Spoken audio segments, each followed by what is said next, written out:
My phone rang at 3:14 in the morning, and I knew before I even looked at the screen that it was my son.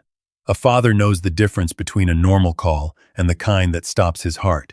I fumbled for it in the dark, my reading glasses still on the nightstand, and answered with my pulse already hammering. "Dad!" Tommy's voice came through broken, slurred at the edges like he was talking underwater. "Dad, I need you to come get me, please." "Tommy, where are you? What's wrong?" I was already sitting up, already swinging my feet onto the cold hardwood floor. "I'm at the house, Karen's house. I can't." His words dissolved into something between a sob and a cough. "Dad, my chest hurts so bad. Something's wrong with me. Please come." "I'm coming right now. Stay on the phone with me, son." But the line went dead. Not hung up dead, the way a call drops when a hand reaches over and ends it for you. I am 68 years old. For 36 years I worked as a fire captain in this city. The last 12 of them running engine 14 out of the station on Garrison Street. I have pulled people out of burning buildings. I have held the hands of strangers while we waited for the medics to arrive, telling them they were going to be fine even when I wasn't sure it was true. You learn things doing that job for as long as I did. You learn how to read a room in 3 seconds. You learn the difference between panic and real danger. And on that February night, every instinct I had built over 4 decades of running into fires was screaming the same word at me: hurry. I threw on my jacket over my pajamas, grabbed my truck keys, and drove the 11 miles to the Whitfield estate doing 70 in a 45 zone. I didn't care. My daughter-in-law's family lived out past the reservoir, in a part of town where the houses sit so far back from the road you can't see them until you're already in the driveway. Old money. The kind of money that doesn't shout, it just quietly makes sure the rules don't apply to it. My son Tommy is 33 years old. He's an elementary school teacher, the gentlest soul I ever raised. A boy who used to cry when he stepped on ants. 22 months ago he married Karen Whitfield, the only daughter of Richard and Diane Whitfield, who own half the commercial real estate downtown and the country club where they keep it. I never had anything against Karen herself, not at first. She seemed sweet enough at the wedding, nervous in that way brides are. But her mother, Diane, looked at me the entire reception like I was something the caterers had forgotten to clear off the table. I let it go. I told myself families are different, money does strange things to people, and Tommy seemed happy, and that was the only thing that mattered to me since I lost my wife Eleanor to cancer 6 years ago. Eleanor was the reason any of this story matters at all, because before she passed, she did something I didn't fully understand until much later. She had inherited a modest sum from her own father, a sum she never touched, never spent, and never told anyone about except her lawyer and me. She put it into a trust for Tommy, locked tight, untouchable, until he turned 35 or until certain conditions were met.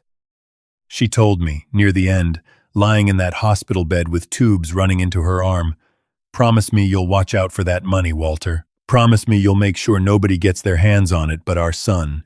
I promised. I didn't think much of it at the time. I thought she was just being careful, the way dying people sometimes get careful about everything. I should have listened harder. The Whitfield estate gate was open when I pulled up, which struck me as strange at first, and then, as I got closer, struck me as deliberate, like they wanted me to drive straight up to the front steps and see exactly what they wanted me to see. I parked crooked, leaving the engine running, and ran up the stone path in my slippers.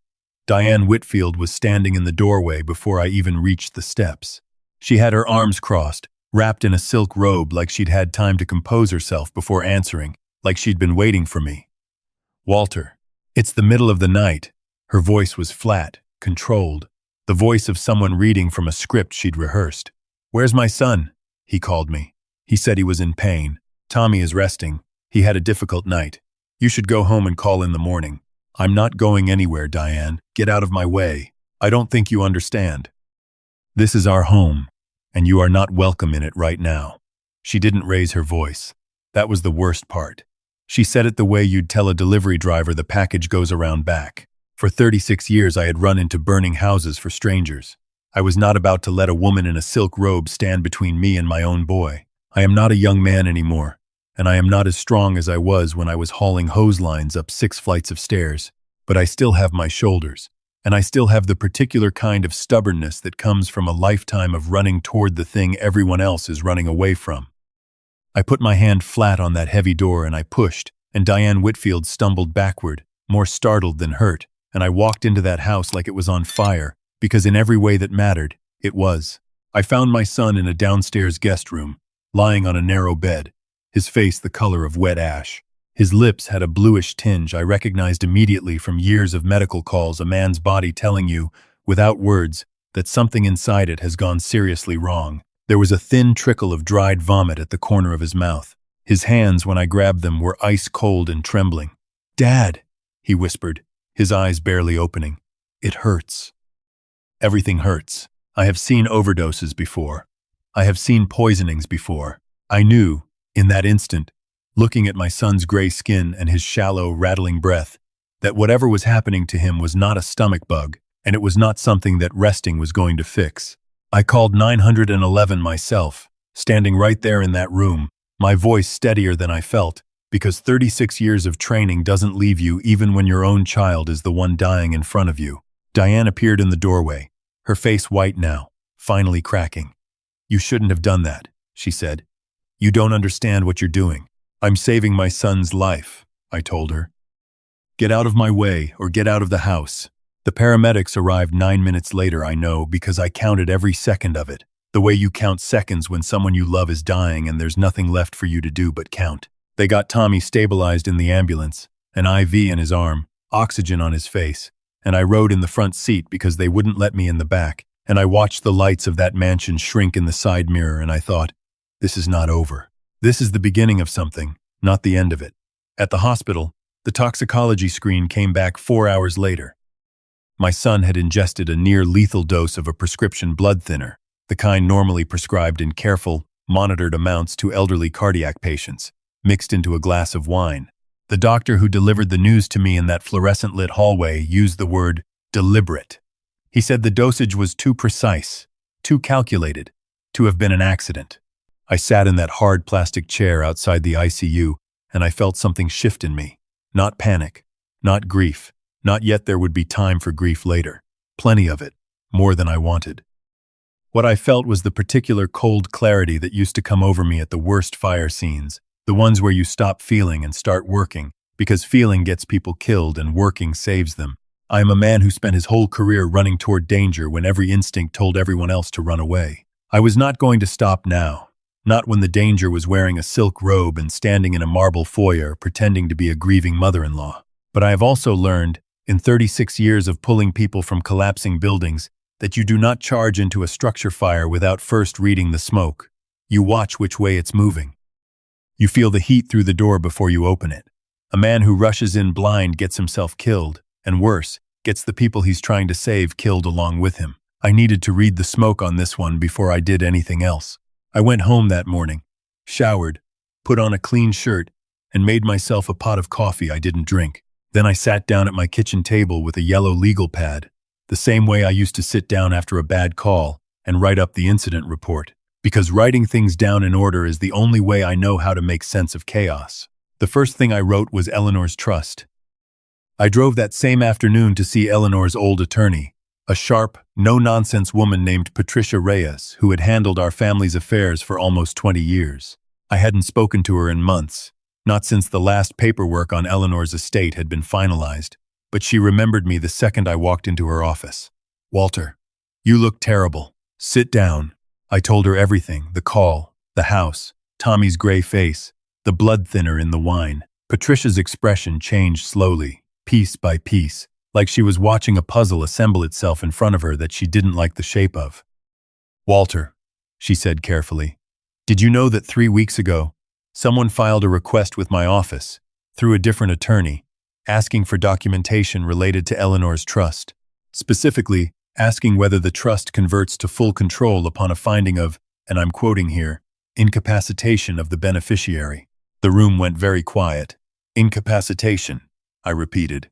"If Tommy were declared mentally or physically incapacitated permanently, or even for an extended period, there's a clause," one Eleanor insisted on, "that names a secondary trustee to manage the funds in his stead. Eleanor named you as that secondary trustee, Walter, not Karen.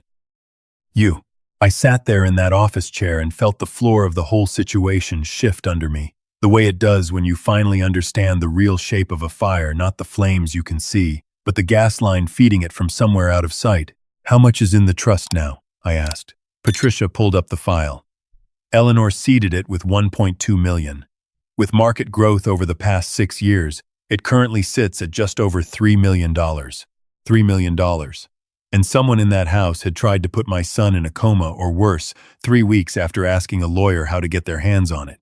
I am not, by nature, a vengeful man. I spent my whole career trying to save people, not punish them. But I am also not a stupid man, and I was not about to walk into that house and accuse anyone of anything without proof solid enough to put them away for the rest of their lives. A man doesn't put out a fire by yelling at the flames. He builds a plan, he gathers his crew, and he goes in with a strategy. I called my old friend Marcus, a retired detective I'd worked dozens of scenes alongside over the years, a man who'd left the force with a pension and entirely too much time on his hands. Marcus didn't ask many questions when I told him what I needed. He just said, "Give me 3 days." What Marcus found, over those 3 days, broke something in me and rebuilt it harder. Richard Whitfield's commercial real estate empire was hemorrhaging money. 2 of his strip malls had gone into foreclosure proceedings the previous spring. A failed development deal in the eastern part of the county had cost the family nearly $4 million they didn't have. Money borrowed against properties that were now worth a fraction of what they'd been valued at. Diane Whitfield, behind her husband's back, had been quietly liquidating what remained of her own inheritance to cover the gap, and even that wasn't enough. The country club membership, the second home on the coast, the whole gleaming facade, was a building with a rotted foundation, propped up by appearances and increasingly desperate loans. And 3 weeks before my son nearly died, a private investigator hired by Diane Whitfield had pulled every record she could find on Eleanor's estate. Marcus also found something else, something that turned my stomach in a way the financial records hadn't. A part-time home health aide who'd worked for the Whitfields the previous month, a young woman named Priscilla who had quit abruptly after what she described. In a voicemail, Marcus had managed to get her to leave, as things I shouldn't have seen. Marcus drove out to talk to her in person. She was scared, the kind of scared that makes a person's hands shake when they talk.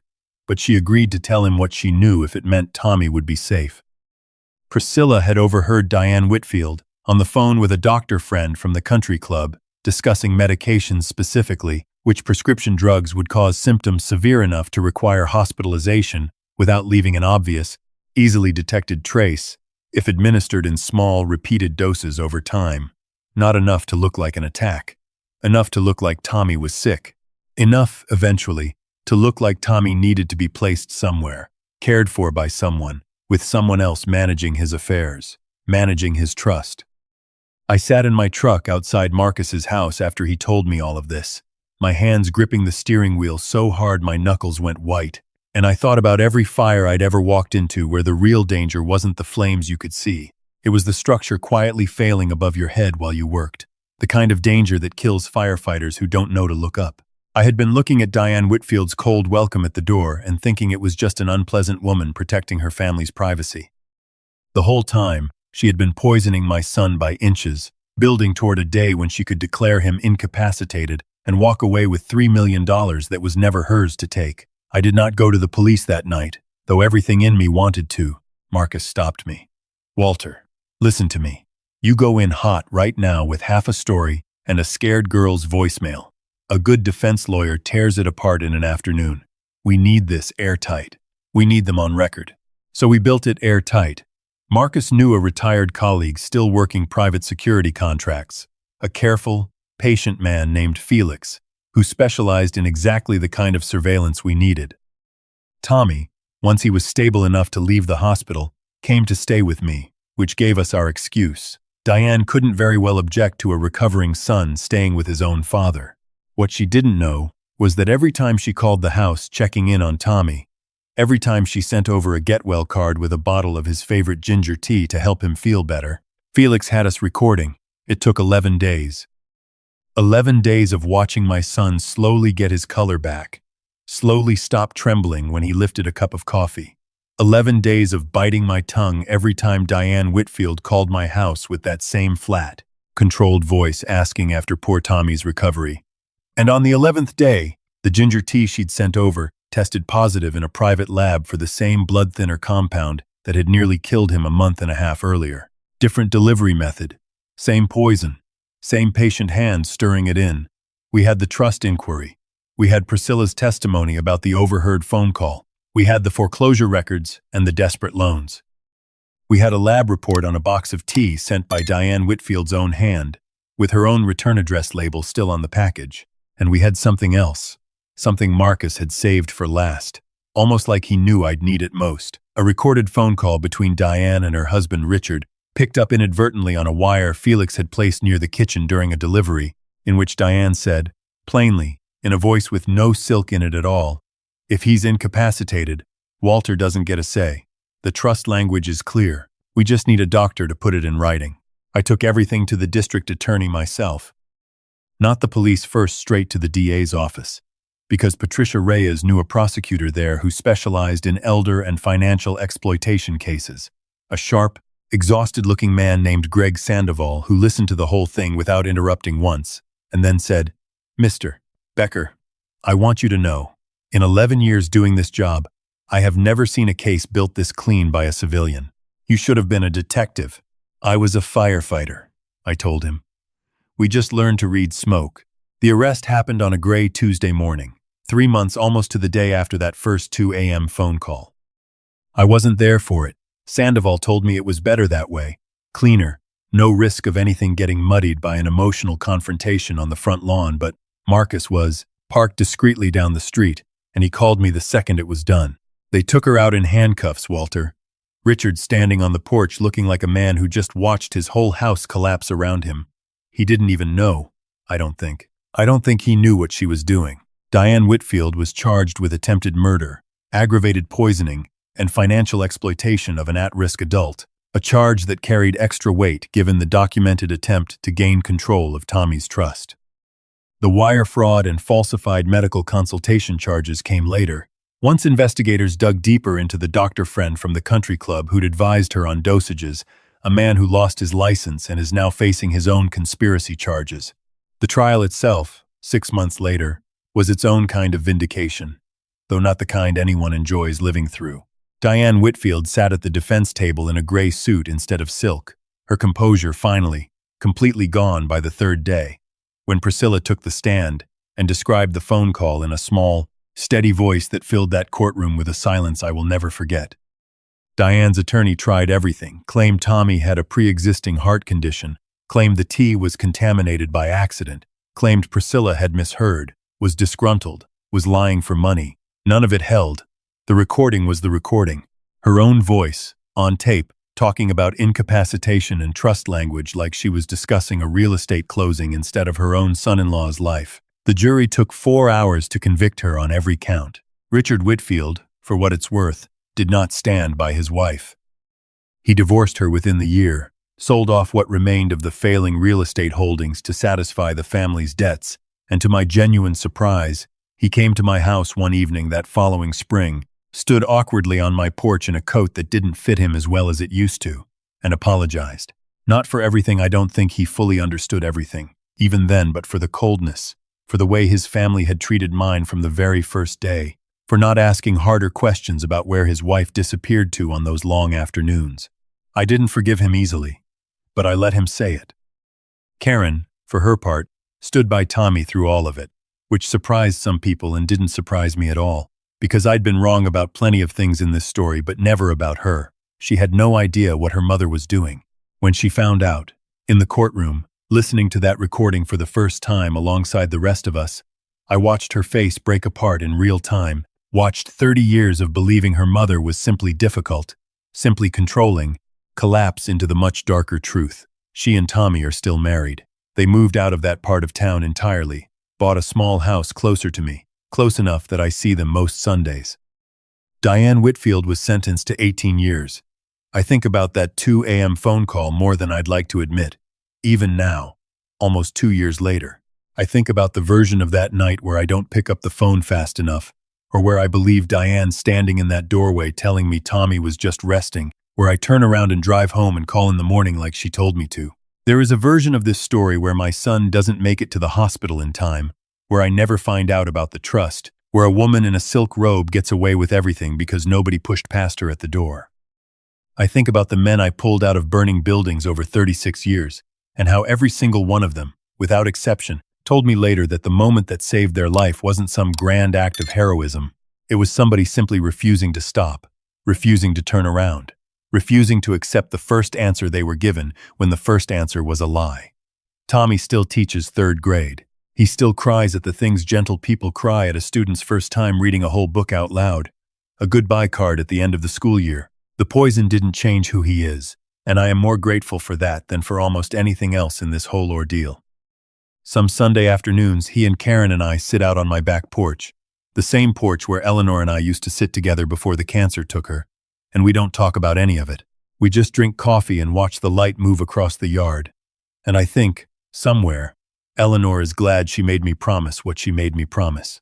I think she knew, even then, that someone in this world might come looking for that money someday. She just didn't know it would almost cost us everything to protect it. I am not a hero. I want to be clear about that, because people have called me one since the trial made the local news, and it never sits right with me. I am just a father who got a phone call in the middle of the night and refused to hang up. That's all any of this ever was. A man pushing past a closed door because somewhere on the other side of it, his child was calling his name. Sometimes the people closest to us hide their truest face behind the warmest smile, and the only shield we have is paying attention when something feels off, then refusing to look away. Love isn't loud, it's a father driving too fast in his slippers. A promise kept years after a wife is gone. When you push past a closed door for someone you love, you're never just saving them. You're saving yourself too. A small note for you. This story was crafted and fictionalized by AI for entertainment, though we hope its quiet lesson about love and vigilance stays with you a little while.